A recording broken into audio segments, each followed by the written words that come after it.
Hi guys, so it's the end of the year, which means that we're going to be seeing a lot of end of the year favorites videos coming out. And this video is a tag video that was started by Randomly 2011 a few years ago. And it'll be me answering some questions and revealing what some of my favorite albums were from 2017. And honestly, I wanted to not film this video today. I had plans to film this sometime around the new year, just so that I could take all of 2017 in and have enough time to reflect upon it and then answer the questions thoughtfully. But today is the day after we heard about Jonghyun's passing. So I think a lot of people are summing up 2017 as being the crappiest year, which frankly, for me and I'm sure plenty of other people, it's been the worst year since getting into K-pop.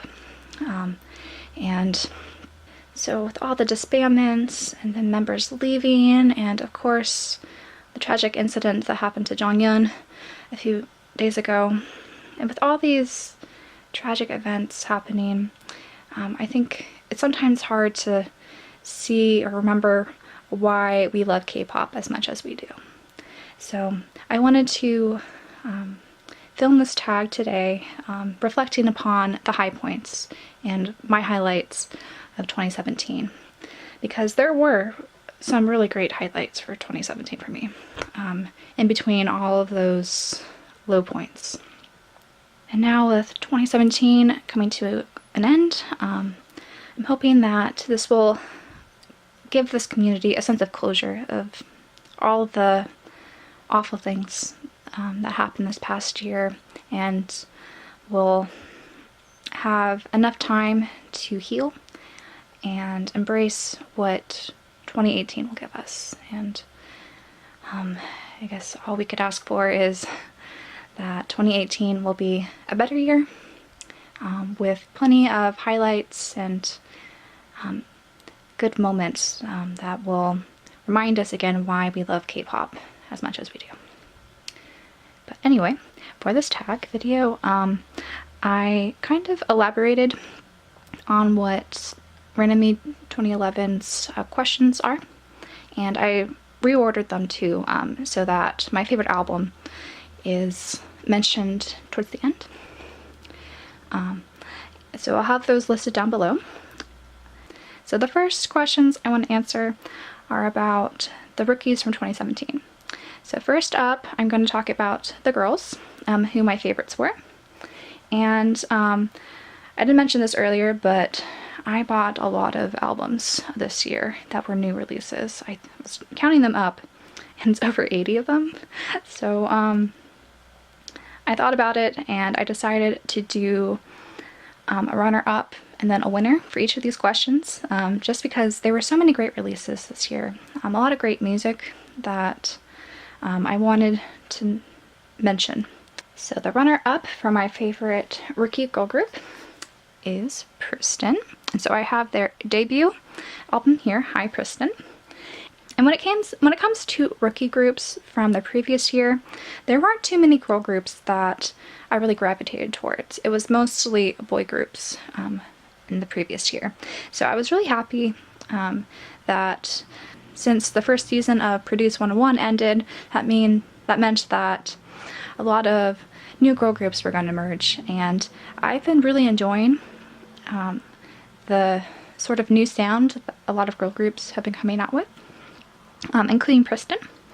So I of course grabbed this, and so I thoroughly enjoyed this debut mini album from them, and I've yet to buy their first comeback, which I did enjoy too, though not to the same extent as this mini album.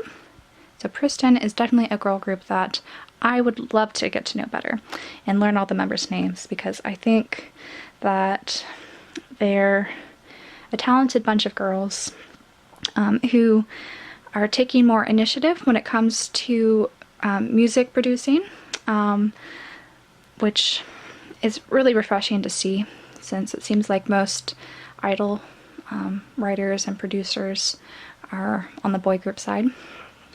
And I'm looking forward to what they do next.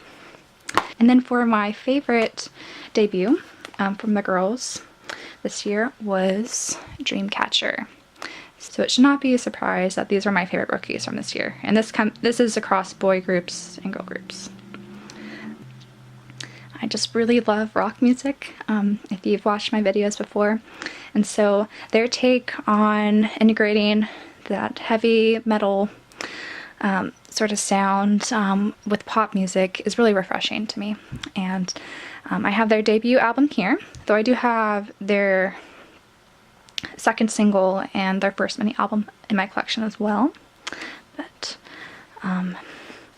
these girls have just really impressed me, and they're only rookies from this year that I've taken the time to learn and extensively collect. And so they were on Mix 9 recently, and they've also recently withdrawn from that, which I stopped watching it after the first episode.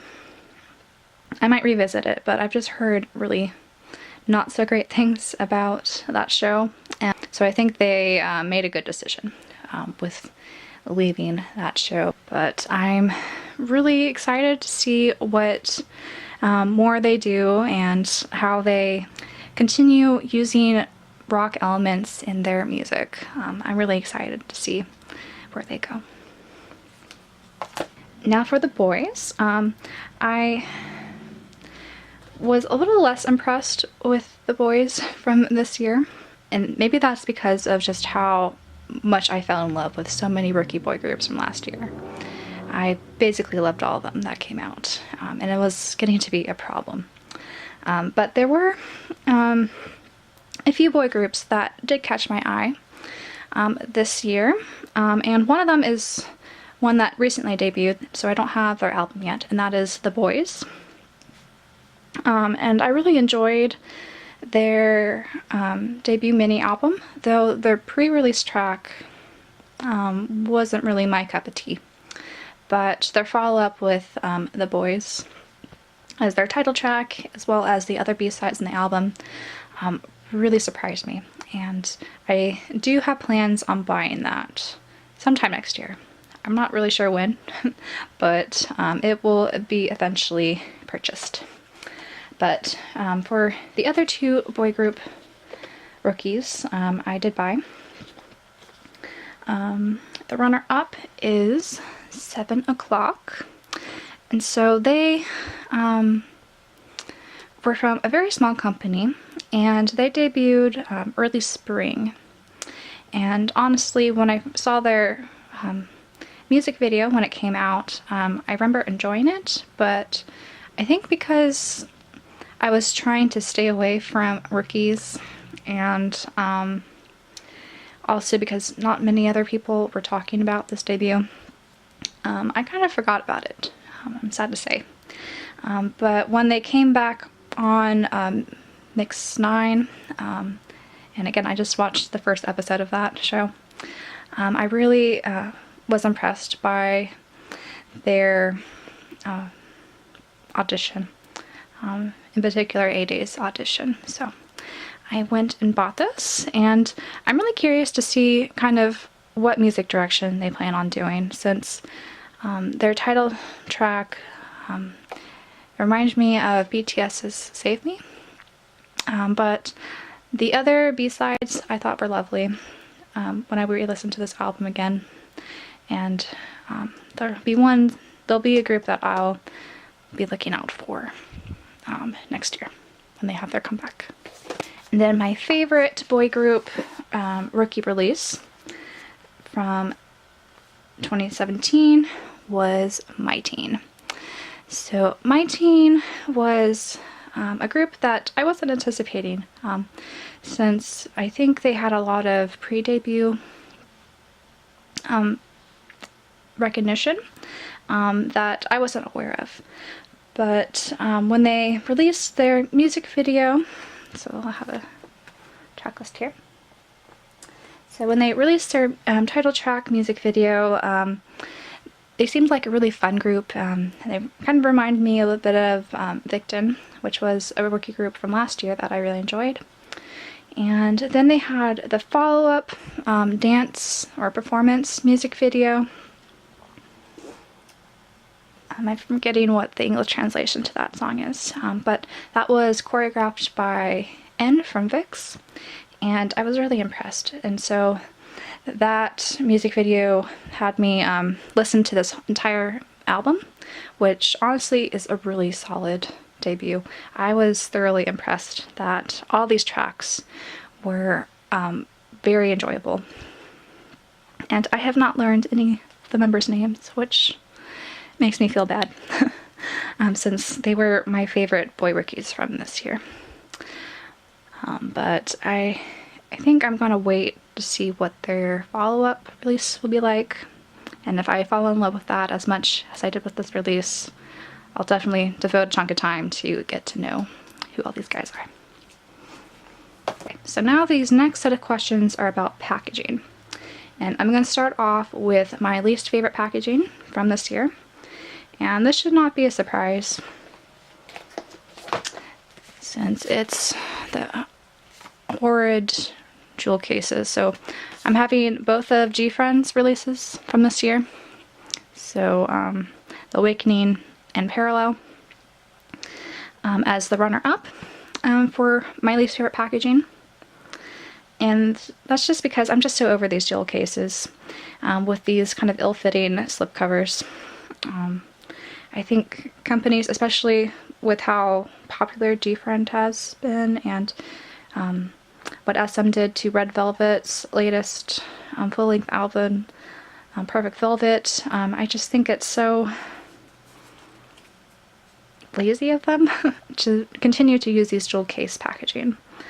It's cool that these two releases have jacket size cards. So if you wanted, you could put those like in your photo card binder or something. But otherwise, I don't really flip through these because I just get annoyed that they're jewel cases. Despite the music, which I do adore GFriend's music. But yeah, that's all that's to be said about jewel cases, right? I think we're all tired of them. And then I guess the winner for my least favorite packaging is Twice's Twicegram. And so this is, again, another jewel case thing, though the box does make it a bit nicer. In that we're not just faced with looking at jewel cases on our bookshelves. But what I really was irritated with this release was the member-specific photo books. So I don't really like random member things, especially if it's photo book centered.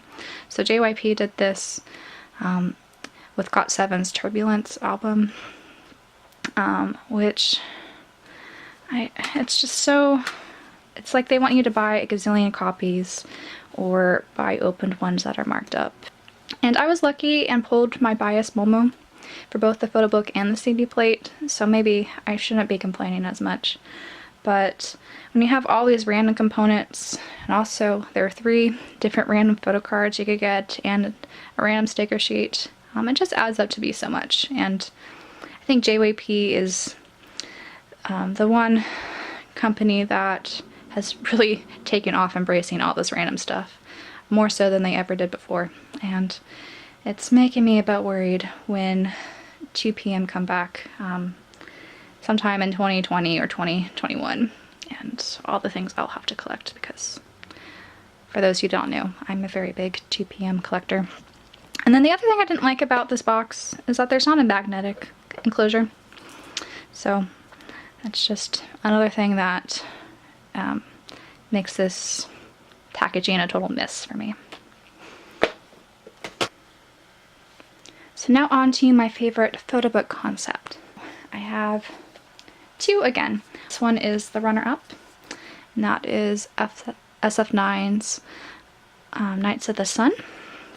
And so I really love the photo concepts for this release. They're all nice and golden and tan, and you just have this beautiful background that they're in. I kind of wish there were more group pictures since this is very specific member focused with all the photos.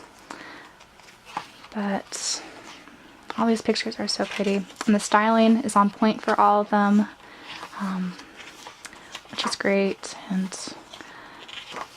it's very satisfied with what FNC did for this release.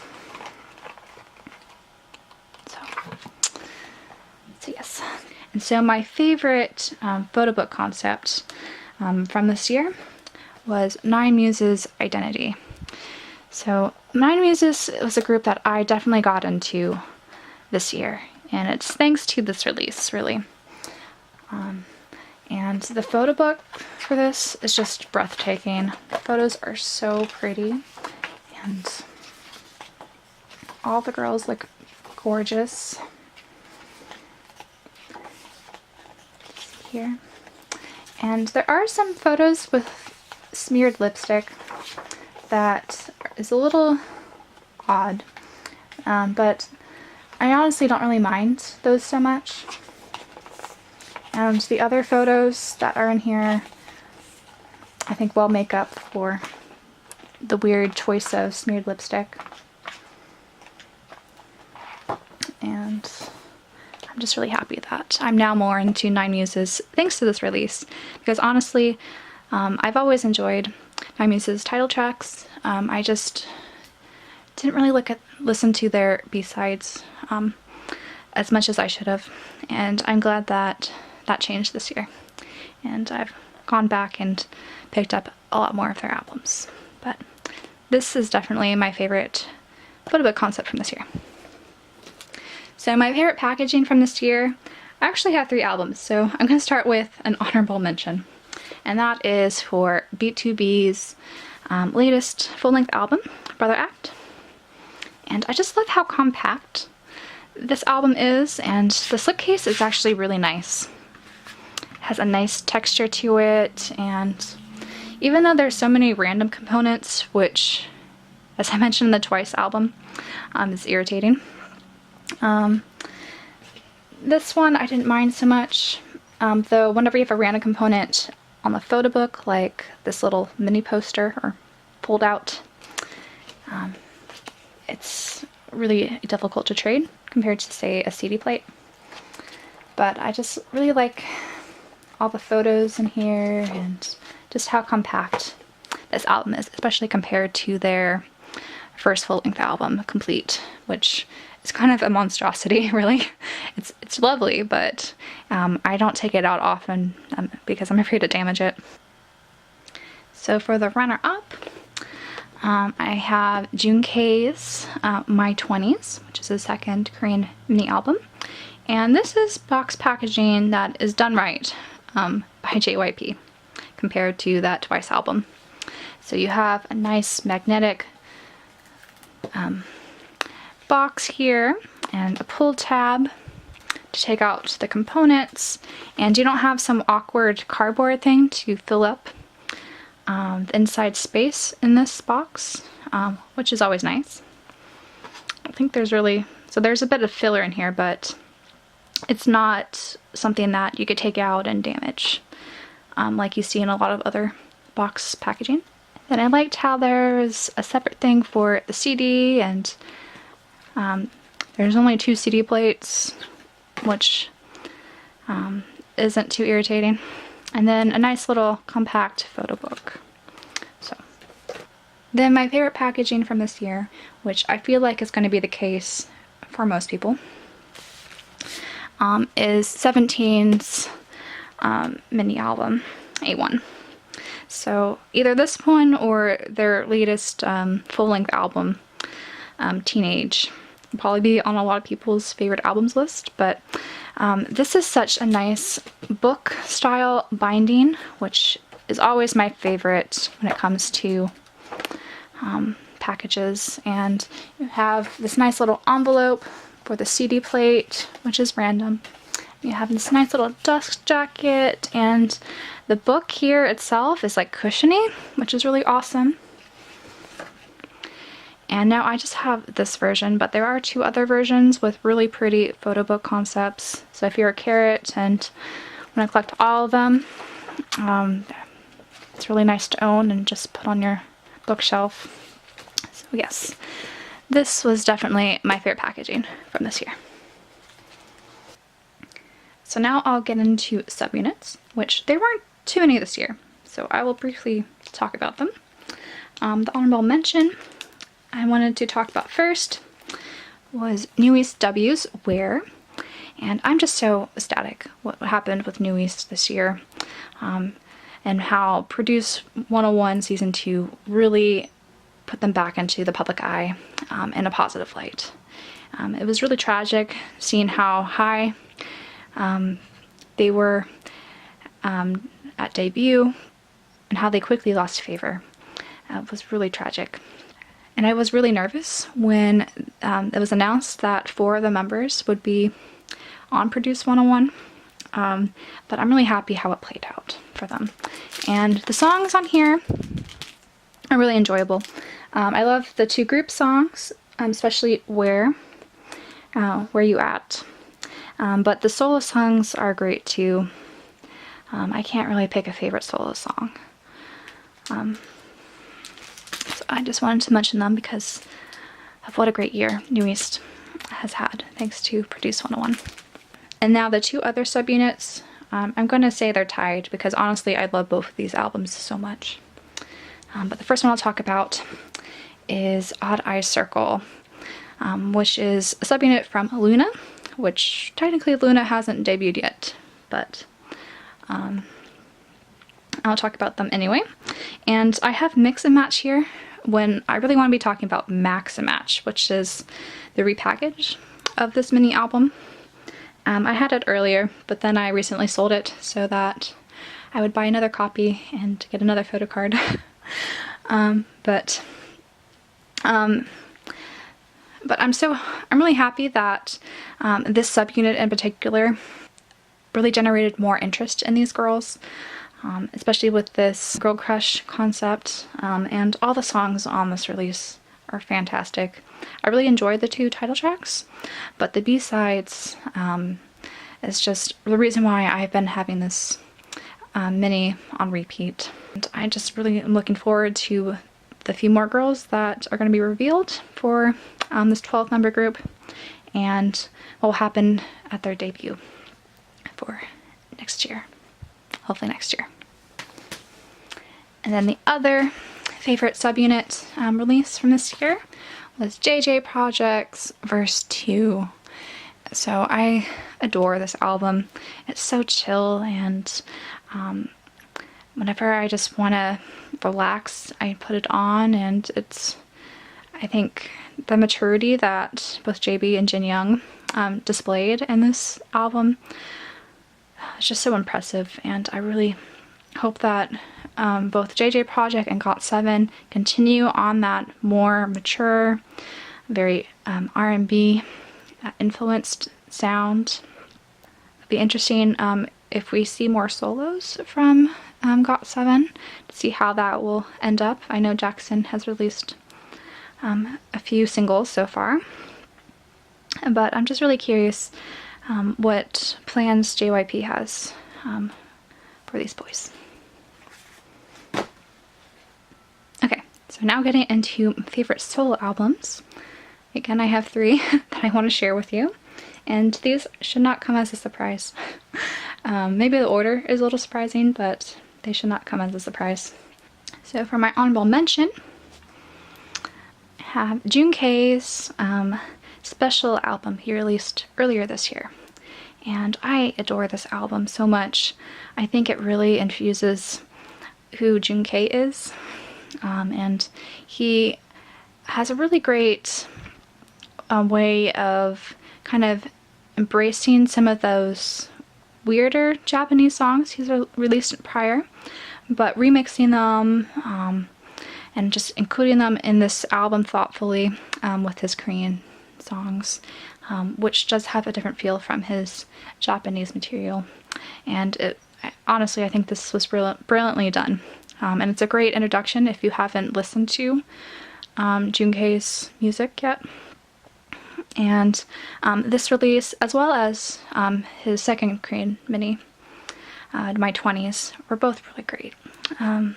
2PM solo music is really top-notch in my opinion. I'm very biased because I am a hottest, but I'm so happy that they had the opportunity to release so many things this year, and it kind of took the pain of their group hiatus, and it made it a little less so because of how many opportunities they've been having with individual activities.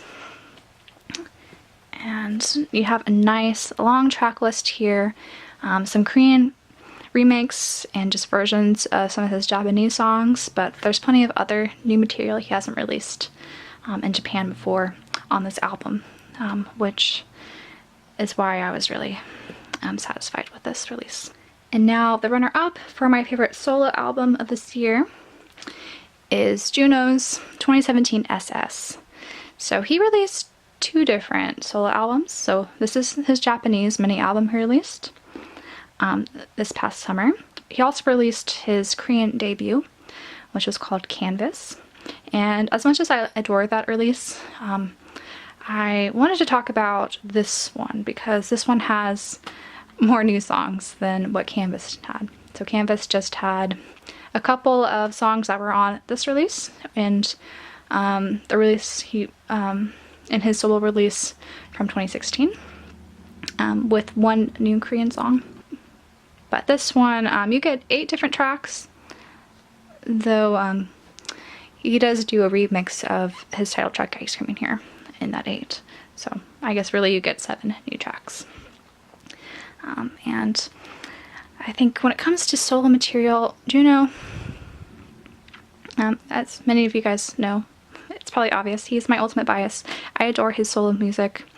Anything he's produced and written has just really been to my taste.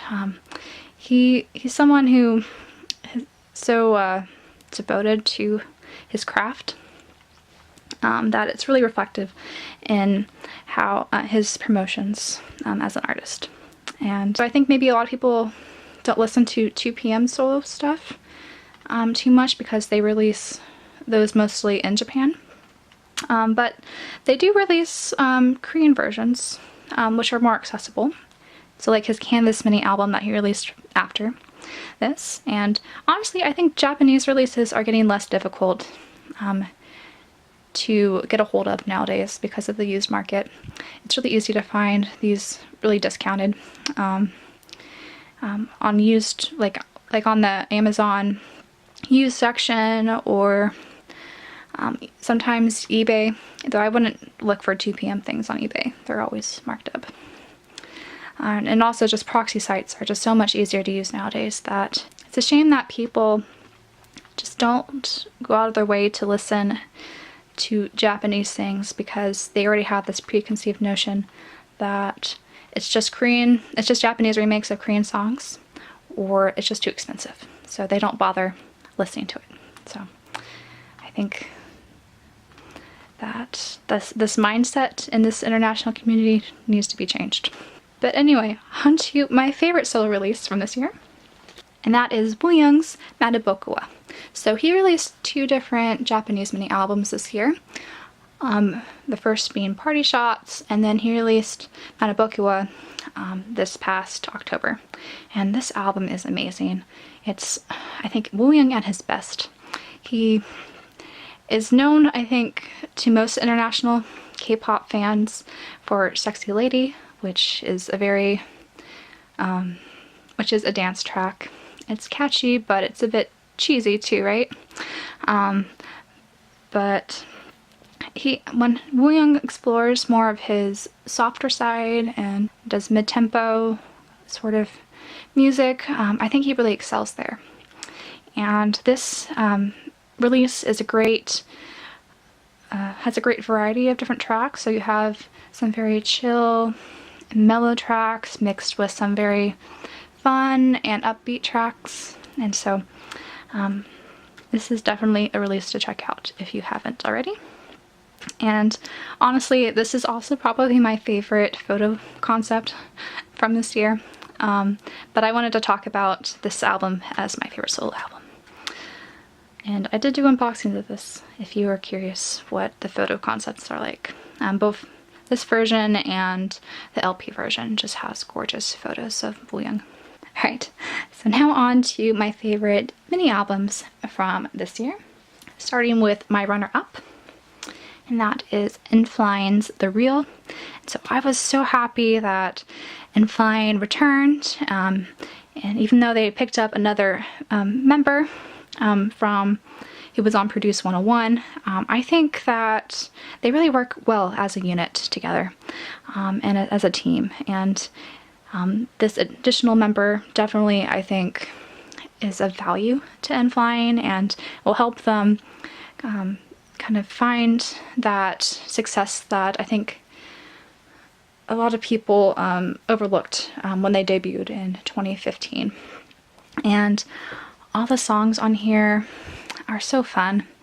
The music video, if you haven't seen it yet, is hilarious, but I love all the B-sides, and I think I've said this in multiple videos, rock music is my favorite music genre, and I really enjoy how N.Flying infuses that band rock music with some hip-hop, with rapping in particular, and I think it's so creative and innovative that it was really sad to see people overlook after they debuted. So I'm really glad that they're back, better than ever. And they have a new mini album coming out in January, which I'm really excited for. And please check them out if you haven't already. Now for my favorite mini album from this year, and that is Girls' Day Every Day #5. Girls' Day, they don't have that much music released these days, which is really sad, but this album is so great. I think I've talked about this if you caught one of my haul videos earlier this year, but all these songs I love. This is a nice long track list for a mini album, and there aren't too many group songs. There's a lot of solo songs on here, but honestly I love this entire track list. And I haven't flipped through photo books yet, but this photo concept is also gorgeous. So I really hope that Girls' Day returns sometime soon and releases some more great music, because they're one of my favorite girl groups whose music I just really adore. So moving on to my favorite Japanese releases from this year, I want to do a quick shout out to My Name and their My Name Is album. I really love My Name's music, especially from their Japanese discography. And I'm sad that they're now on a group hiatus since Insu, their oldest member, has enlisted recently. But the remaining 4 members are currently on the unit, so I'm really hoping that there'll be some good opportunities made for them, and they'll have some opportunities to put out some more solo work, or maybe even some subunit work. That would be fantastic if that could happen for them, since there is a bit of an age gap for these members compared to Insu, who had to enlist this year. And all the songs on this list, on this CD, are great. Both the group tracks, and there's also solo songs for everyone. This album might not be the most cohesive from their discography, but all these songs are really enjoyable. My Name always creates really fun tracks as well as beautiful ballads, so really you're missing so much if you haven't listened to their Japanese stuff yet. Alright, so now getting to the very heavy part of this video, but the runner-up for my favorite Japanese release of this year is SHINee's 5 album. and I really love this album. It came out earlier this year, and this entire track list is just beautiful. I love all these songs, and when they released this, I was lucky enough to have the opportunity to see them live, China World 5 in LA, shortly after this was released, and I just have so many memories from that concert, and it's sad that that's the last memory I have of OT5 performing. But honestly, I haven't been able to listen to SHINee yet. I think when I do, though, this will be the release I will play first, because this was the last group album they released. I think it'll take me a bit longer to listen to some of Jonghyun's solo stuff, but I'm gonna cherish that memory of seeing them in LA, not just at SHINee World 5, but also at KCON, and I'll remember SHINee as OT5 and Jonghyun as being a wonderful vocalist and solo artist. And hopefully soon, listening to SHINee's music won't be so heartbreaking for me. I'll soon hopefully allow me to remember those good memories with SHINee and being a fan of theirs. And I'll continue supporting the other 4 members, of course, and whatever they want to do in the future. And of course, I'll always remember Jonghyun as an amazing solo artist and vocalist and singer, and SHINee as OT5. So yes. Now getting into my favorite Japanese release, though honestly SHINee's 5 is a very close second to this release that I'll be showing you, and that is FT Island's United Shadows. So for those who don't know, I had a wonderful experience of going to Japan earlier this year, and when FT Island was promoting their United Shadows album, I was in Japan at the time, so I got to see them perform live, which was just so life-changing. They're my favorite when it comes to music, and just seeing them live just brought the songs to such another dimension for me. It's hard to put into words just how seeing them live really affected me and how I listen to their music today. I really want them to come back to the US. I was hoping that during their world tour that they had in Europe, that they would add a North America tour leg as well, but fingers crossed that they'll come back sometime next year so I get to see them again and closer up, because when I was in Japan I was in the nosebleed seats because it was a little hard to get a ticket. And the other kind of thing that made this really memorable for me was I got into their fan signing the day after they performed in Nagoya. So I got to meet them briefly at a fan signing, which was interesting, I will say. I really enjoyed. It was definitely the highlight of my trip, an experience that I will never forget. Okay, to wrap up this video, I'm going to now reveal what my favorite album from this year was. And this shouldn't be a surprise either. I feel like most of the albums I was showing you guys shouldn't be really surprising if you've seen a few of my videos before. But my favorite album from this year is FT Island's Over 10 Years. So this year was FT Island's 10th anniversary from their Korean debut. And they tried really hard to promote in Korea this year, which I commend them for. FNC, I think, kind of dropped the ball a bit when it came to their promoting plan.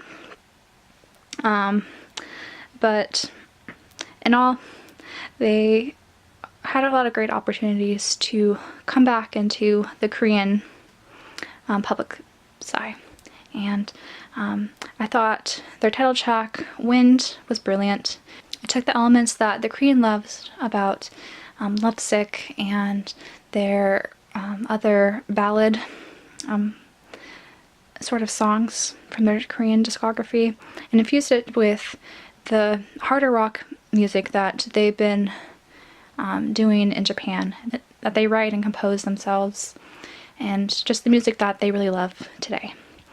So Wind, I thought, achieved that. So FT Island's music has been around for over 10 years now. It's been music that's touched my life the most. After the news of Jonghyun's passing, I really couldn't listen to anything other than FT Island, because FT Island has just such emotionally rich music that I relate to, even though both in their Korean and Japanese discography. And to talk about a little bit what happened after I heard the news about Jonghyun, I definitely was holed up in my room after going on Twitter and reading about what happened. And I really didn't know what to do. I was so distracted, and I'm not a crier, or I wouldn't say I'm a very emotional person, but I just didn't know what to do. And I was just kind of reading up other people's entries of how they're touched by Jonghyun, and just seeing how much Jonghyun influenced so many people's lives. And that was really touching, I think, to see how the K-pop community came together despite all of our differences in bias groups or whatever, and just coming together and collectively mourning.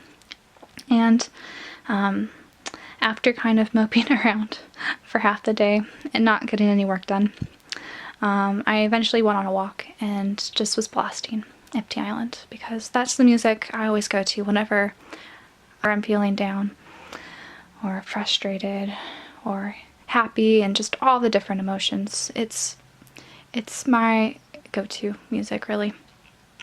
And I went on a walk and just blasted their music, and after that, I came back and I felt better, which is what FT Island's music does for me. It just makes me feel better, and sorting out my confusing emotional state, because, as I said, I'm not very emotional. So whenever I do feel very heightened emotions, it's hard for me to really process them and know how to deal with them. So FT Island is definitely the group that allows me to sort all that out and just feel better. And today is definitely, I feel much better today than yesterday, thanks to music and FT Island especially. And just, we'll get through end of 2017 here and continue getting through 2018 after this great loss to such an amazing human being. But I didn't want to end this on a sad note, so do let me know what music was your guys' favorite from this past year, and if you happen to do this tag video, let me know as well. I would be very interested in watching all of what everyone's favorites were from this year, so that we could remember the good times from this year and allow us to get through the tragedies that have happened. And so for now, everyone take care and enjoy the holiday season, and I hope everyone has a fantastic new year where we'll have a nice clean slate to start over and begin again.